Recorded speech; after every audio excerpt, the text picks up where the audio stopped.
Hello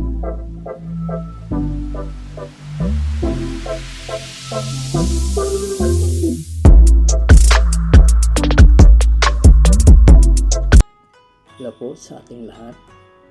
Naririto na naman po si Papa. At ngayon po, ang dadalhin ko po ngayon sa ating lahat ay patungkol sa gawain ng Diablo o ni Satanas dito sa sanlibutan.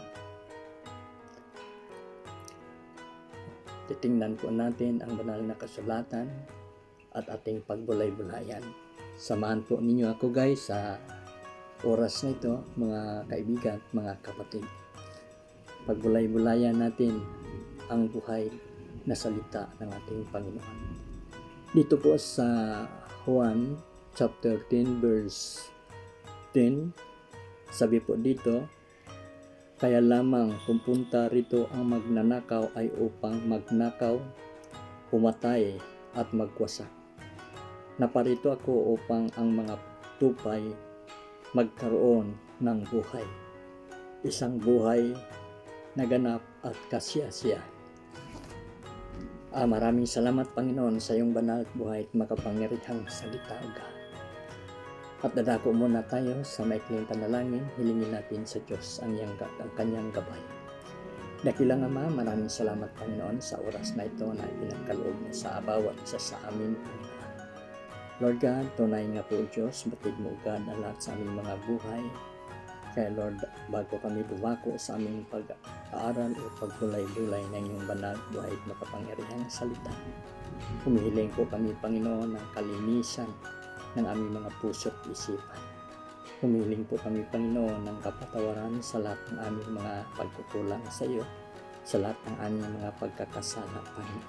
Ito man, O Diyos, ay sa isipan o sa salita o sa gawa. Patuloy, O Diyos, hukuban mo kami ng iyong kapangyarihan, ng iyong banal na dugo upang sa gayon ay maging karapat-dapat po kami sa oras na ito.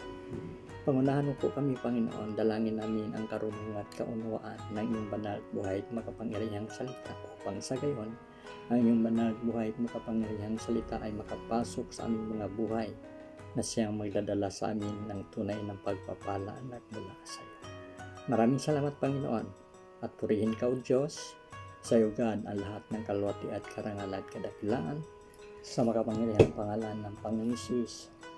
Amen. Itong binabasa natin, mga kaibigan, tumutukoy ito sa dalawang katauhan. Ang isa, ang Diablo, at ang isa, ang ating Panginoong Hesus. Ang dala ng kaaway ng Diablo ay, ang sabi dito, kaya lamang pupunta rito ang magnanakaw ay upang magnakaw, pumatay at magwasak. Ang dala naman ng Panginoong Hesus sa ating buhay ay, naparito ako upang ang mga tupay magkaroon ng buhay, isang buhay na ganap at kasiyasiya. Kaya dalawa po mga kaibigan ang tumutukoy sa banal na kasulatan na ito na ating pagbulay-bulayan.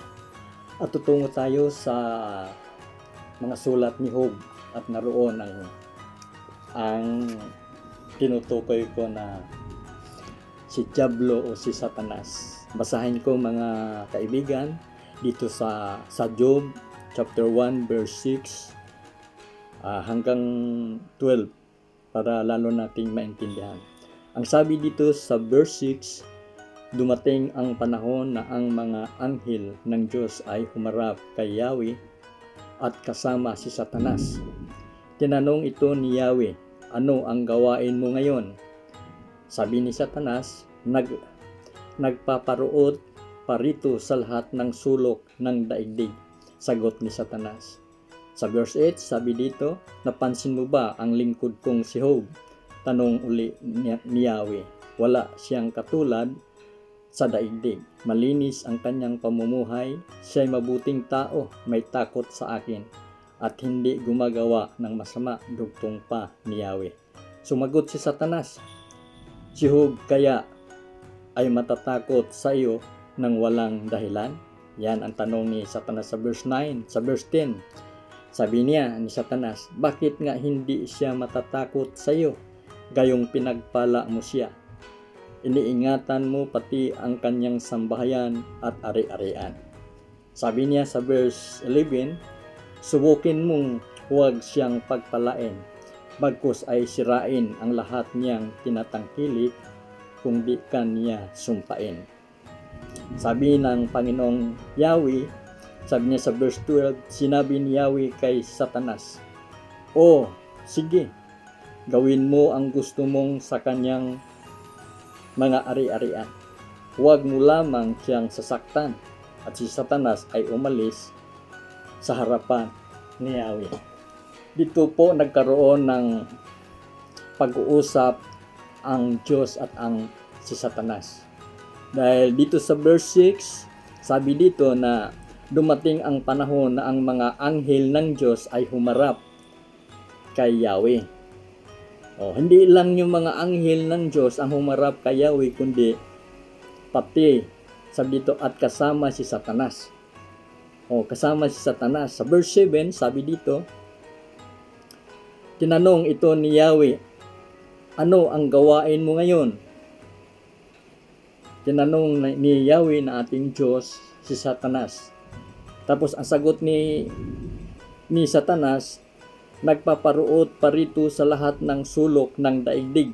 Sagot ni Satanas. Ayan, nagparito sa buong daigdig, sa buong sanlibutan. Kaya yun ang gawain niya, yung binasa natin kanina sa John chapter 10 verse 10. Yan, sabi dito sa 8, napansin mo ba? Yan, sabi ng Panginoong si Yahweh, napansin mo ba ang lingkod kong si Job? Tanong uli ni Yahweh, wala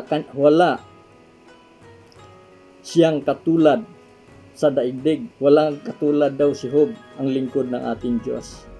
Malinis ang kanyang pamumuhay, siya'y mabuting tao, may takot sa akin, at hindi gumagawa ng masama, dugtong pa ni Yahweh. Pinagmalaki ni Yahweh na ating Diyos ang kanyang lingkod na si kapatid na si Job. Sumagot naman si Satanas sa verse 9. Sumagot si Satanas, si Job kaya ay matatakot sa iyo nang walang dahilan? Sabi sa verse 10, bakit nga hindi siya matatakot sa iyo gayong pinagpala mo siya? Iniingatan mo pati ang kanyang sambahayan at ari-arian. Ganon ang sagot ni Satanas. Matalino rin si Satanas. Kaya sabi niya sa verse 11, sabi ni Satanas, subukin mong huwag siyang pagpalain, bagkus ay sirain ang lahat niyang tinatangkilik kung di ka niya sumpain. Ayan, hinamon pa ang ating Panginoon. At ang sabi ng ating Panginoon sa verse 12, sinabi ni Yahweh kay Satanas, o sige, gawin mo ang gusto mo sa kanya mga ari-arian. Huwag mo lamang siyang saktan. May tagubilin ang ating Panginoon sa kanyang lingkod. Sabi ng ating Panginoon, o sige, gawin mo ang gusto mo sa kanyang mga ari-arian. Huwag mo lamang siyang saktan. At si Satanas ay umalis sa harapan ni Yahweh. Kaya dito po natin makikita mga kaibigan na ang dyablo na si Satanas ay naparuot na parito sa buong daigdig. Ano ba ang gawain niya sa buong daigdig dun sa mga tao? Upang sirain ang tao. Yun po ang gawain ng dyablo dito sa sanlibutan. Sabi dito sa binasa natin kanina sa Juan, sa John 10:10, nang sabi niya na, ang sabi doon na naparito ang dyablo upang magwasak, manira, pumatay, magnakaw. Lahat ng kasiraan ng mga tao ay gagawin ni Satanas ng dyablo, sapagkat ito ay pinahintulutan ng ating Diyos. Pero mayroong hangganan. Ang sabi ng Panginoon, sige, gawin mo ang gusto mong gawin sa aking lingkod, subalit huwag mo lamang siyang saktan. Yun po ang kainaman sa mga lingkod ng Diyos, sapagkat naroon ang proteksyon ng Diyos. Kahit si Diablo ay binigyan ng karapatan na wasakin ang kanyang mga lingkod, ang kanyang mga anak ng ating Panginoon, ay mayroong limitasyon. May limitasyon sa bawat isa na gawin ni Satanas. Kaya ano ang kailangan ng bawat isa sa atin? Mga kaibigan, kung tayo man ay wala pang tamang relasyon sa Diyos, ito ang panahon upang magkaroon tayo ng relasyon sa Diyos. Ang sabi sa banal na kasulatan sa Roma 3:23, ang lahat ng tao ay nagkakasala at walang sinumang karapat-dapat sa paningin ng Diyos. Yun ang madaling pasukin ni Satanas. Dahil sabi doon sa Roma 6:23 na ang kabayaran ng kasalanan ay kamatayan, ngunit ang kaloob ng Diyos ay buhay na walang hanggan. Kaya ang nagtubo sa atin sa pamagitan ng kamatayan, walang iba kundi ang Panginoong Hesus. Siya lamang ang nagbayad sa lahat ng kasalanan ng tao. Ang gagawin lang ng tao ay tanggapin siya bilang Panginoon at sariling tagapagligtas. Walang ibang gagawin ang tao kundi magpasya siya na tanggapin niya ang ating Panginoon, at doon papasok ang proteksyon ng Diyos. At walang sino mang kakagalaw sa mga anak ng Diyos, sapagkat mayroong tagubilin ang Panginoon na si Yahweh na gawin mo ang nais mong gawin sa mga tao, subalit huwag mo lamang saktan. Kaya purihin ang Panginoon sa kanyang banal at buhay at makapangyarihang salita. Ngayon po, dadako po tayo sa panalangin sa pagtanggap.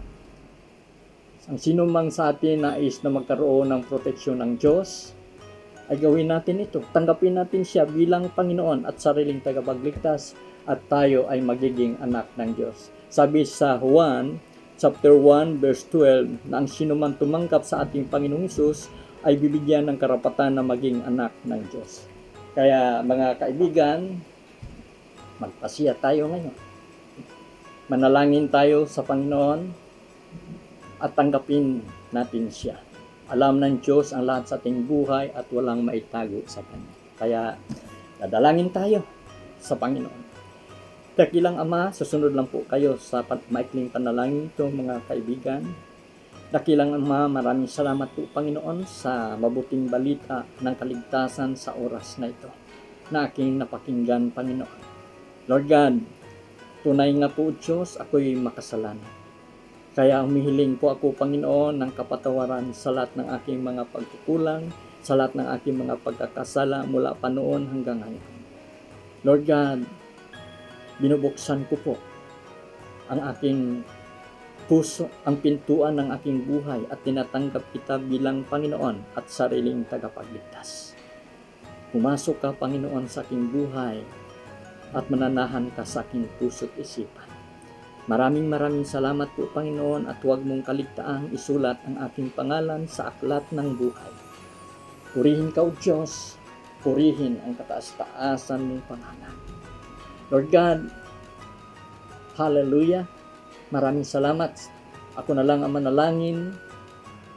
Hallelujah Lord God, maraming salamat Panginoon sa iyong banal at buhay at makapangyarihang salita na aking inahatid sa mga kaibigan, sa mga kapatiran Panginoon. Lord God, dalangin ko Panginoon na patuloy mong buksan ang kanilang mga puso at isipan at pagkalooban mo sila ng karunungan at kaunawaan Panginoon, upang ang iyong banal at buhay at makapangyarihang salita ay makapasok sa kanilang mga buhay Panginoon. Maraming salamat po Panginoon, patuloy mo silang pagpalain o Diyos, pagpalain mo ang lahat Panginoon, pagpalain mo ang bawat sambahayan ng lahat Panginoon na iyong mga anak na ito.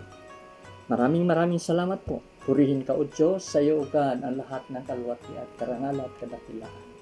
Sa makapangyarihang pangalan ng Panginoong Hesus. Amen. Amen.